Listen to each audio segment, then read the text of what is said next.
What's up everybody, welcome back. Thank you so much for taking the time to hang out. Today we're comparing DJI Osmo Mobile 2 versus the Moza Mini-MI. Let's go!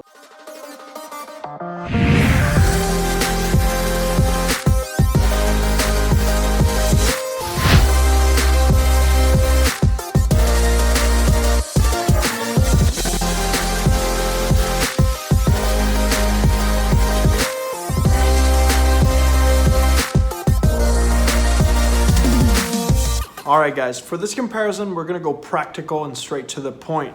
We're going to compare stability, object tracking, we're going to compare their time-lapse capabilities, we're going to talk about some of the highlights of their respective apps. Make sure you're comfortable because we're going to test these gimbals on the iPhone 10 and we're going to take them through the apps as well as the native app on this phone. I had the opportunity to visit the beautiful city of Chicago and I did some of the tests there as well as some clips here. Side note, I did not use any ninja walking techniques whatsoever. I was walking like a regular human being in downtown Chicago because I really wanted you to get a raw, true to life comparison between the stabilization of these two gimbals.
Now both gimbals are going to be pretty similar in terms of their stabilization.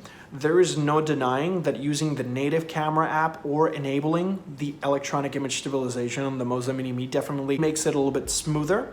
But once again, it comes down to technique. It doesn't really matter which gimbal you get. If you're just walking without taking care of your footing and the way you hold the gimbal, you're not really gonna get that super buttery, crispy, smooth. Here's a shot with each gimbal, taking the time one foot in front of the other, and you can definitely see the difference.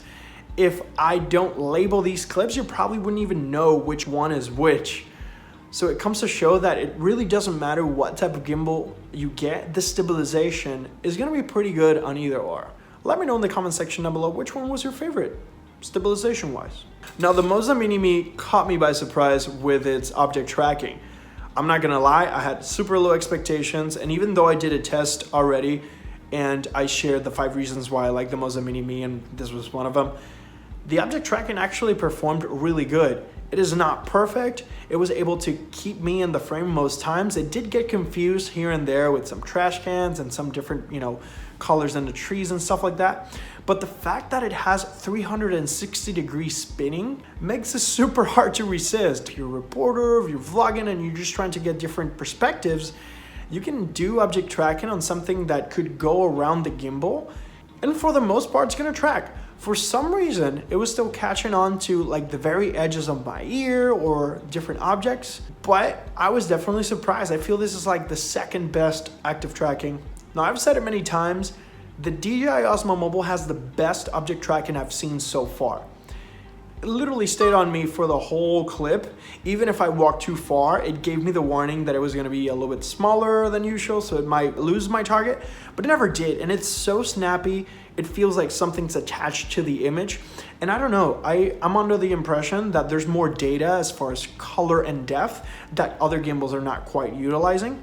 I'm pretty sure DJI Osmo has invested a lot of money in R&D since they have the biggest drone business on the planet right now. But let me know your thoughts in the comment section down below. The fact that the Moza Mini-MI has the 360 panning and the DJI Osmo Mobile only has 340-degree panning and there's a cap. Do you want better active tracking or do you want the capabilities of do full 360? Let me know. Now, using the rear camera with the DJI Osmo Mobile, I decided to just simply go ahead and track some of the boats that were going by, and the DJI Osmo once again did not disappoint. It was able to stay focused on that little boat until it was pretty far away, and you could definitely see, the shadow, maybe the depth, the distance. So it lost track of it once it already went from one side to the screen to the other. Now, on the other hand, with the Moza Mini-MI, I could see how it was struggling with the different boats and the coloration. Still, under right circumstances, when you have contrast in the background, I could see how this could work in multiple scenarios. But definitely, I feel the cake here goes to DJI Osmo Mobile. Let me know what you think. Hyperlapse is one of my favorite modes because you can implement object tracking during time-lapse. So that creates a unique perspective and a different take on subjects that you would normally just walk and film normally. It definitely helps out with transitions and clips that take you from one place to the other, just like any time-lapse does. It's just so cool. It looks so nice. So once again, the object tracking on the DJI Osmo definitely performed way beyond my expectations, even with the clutter, even with the distance, even with the different buildings. The stability of the gimbal definitely made my Hyperlapse look really steady. The Moza Mini-MI has true potential in this area, but since the active tracking is not as accurate as the DJI Osmo Mobile, the Hyperlapse didn't come out the same way. You could, after the fact, add a little bit of image stabilization digitally on your favorite video editing software, but the whole idea is to capture that in camera as close as possible. That way you don't have to edit that much. Now, for better results on your Hyperlapse, make sure you're moving a little bit slower than usual instead of walking normal. Slow down that pace, I would say kind of like by 50%. And in my experience, you can do half-a-second intervals, but 1 second intervals with a slower pace will definitely get a little bit more dramatic effect. Keep in mind that it's gonna take a while, so you're probably gonna look weird. People are gonna look at you weird, like why is this guy walking in slow-mo in the middle of the city? But the results are gonna be amazing.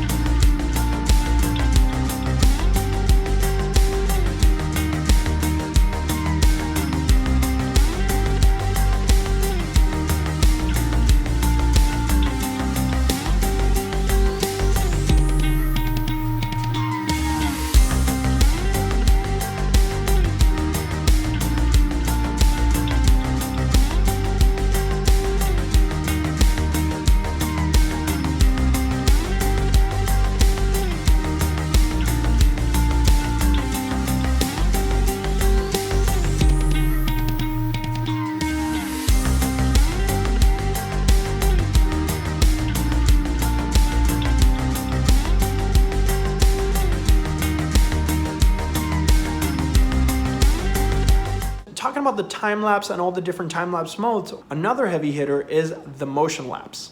Right, this time lapse mode allows you to select different points. You can go from point A to point B, and you can set the duration and the interval. This is really useful when you want to cover a lot of ground and showcase that transition from point A to point B. You can do up to 5 points on the DJI Osmo Mobile. Make sure you put your phone in airplane mode and do not disturb mode. That way calls don't interrupt your filming.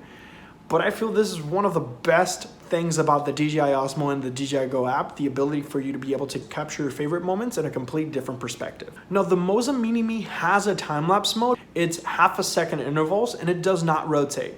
On a previous stream, Moza actually shared that they're working on a motion lapse mode where you can select your different points and have it rotate and calibrate. But when it's out, I'll let you know.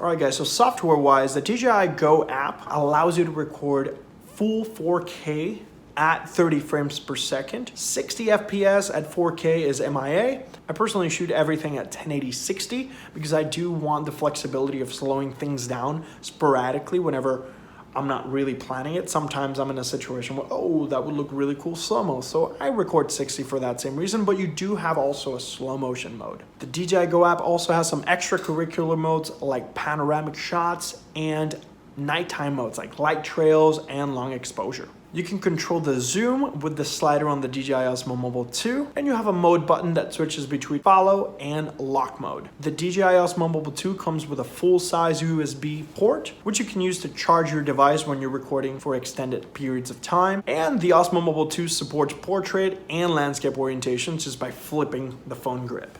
Ooh, I almost forgot, the DJI Osmo Mobile also has a tripod mount at the bottom of the gimbal with a beautiful 15-hour battery life. Now, the DJI Go app gives you manual controls to some extent by tapping on the screen. The Moza Mini-MI has a pretty useful scrolling wheel that allows you to navigate the interface a little bit easier once you get used to it, and you can actually interact with the zoom, the focus, shutter speed, exposure compensation, and ISO, which is very useful when you're trying to recreate a little bit more complex shot. It allows you to record video at 4K 60 and also 24 frames per second if you want a little bit more of a cinematic look. On the DJI Osmo Mobile, in order to achieve these type of controls, you might require a different application like Filmic Pro, which is an awesome app. I would recommend it regardless.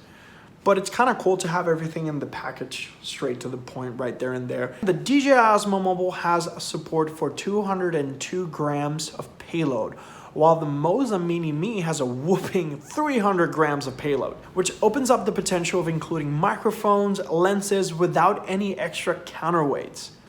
The Moza Mini-MI also has 4 quarter-inch mounts that could be used to put microphones, lights, any extra accessories that you might need for your films, which is pretty convenient because other than that, we would have to use brackets or mounts, and that opens up the possibility to have a little bit more condensed and clutter-free setup. But the Moza Mini-MI has a unique mode called the Inception mode, and on my previous video of the 5 reasons why I like the Moza Mini-MI, I shared a little demo of what the Inception mode is.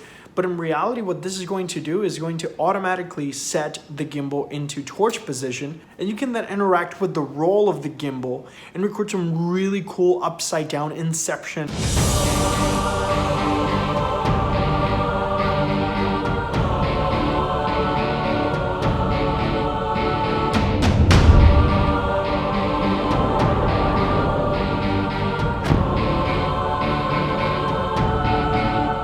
This is one of my favorite modes, and it allows you to capture the world in a unique perspective that otherwise you would either have to rotate your phone or kind of like juggle it around. And last but not least, one of the most important factors of the Moza Mini-MI is the fact that it has wireless charging built into the phone clamp. This so far has been one of the very first gimbals that I've seen that has wireless charging built in, and it's very useful, especially if you have a phone that has that capability. That way you don't need to plug in your phone and find different adapters or angled lightning cables, double click the power button and that's it. And it starts charging your device. Keep in mind that if you're charging your phone while you're filming, you're gonna consume the battery of the gimbal a little bit quicker than usual.